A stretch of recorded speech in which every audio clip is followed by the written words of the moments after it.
Som da manhã. Pra você, esse som da manhã. Como é que é? Traz um verde melhor. Aí.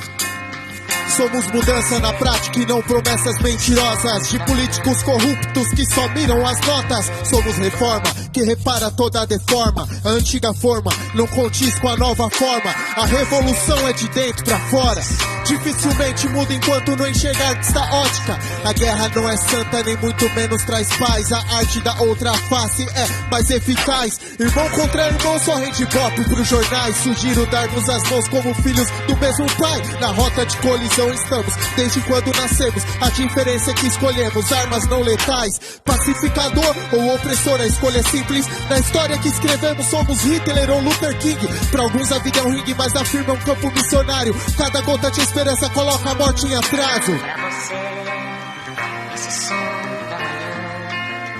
Traz um verde melhor. Pois são séculos na caverna, cativos das mesmas ideias que resultam em guerras. Pra você, esse som da manhã. Traz um verde melhor. Revolução é singular, mas ação é coletiva. Mudamos sem ter que atirar.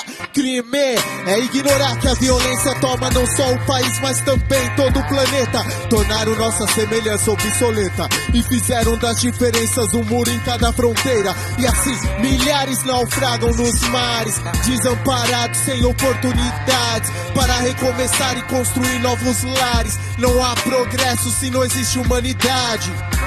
Deus criou o homem e o universo.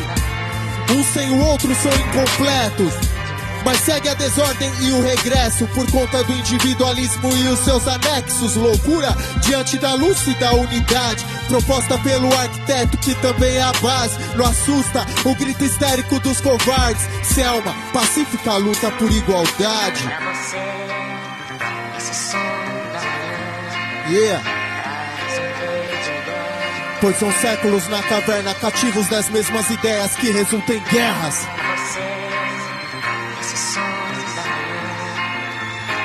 Traz um verde melhor. Revolução é singular, mas ação é coletiva. Mudamos sem ter que atirar. Pra você, esse som da manhã. Yeah. Traz um verde melhor. DJ Zulu na contenção.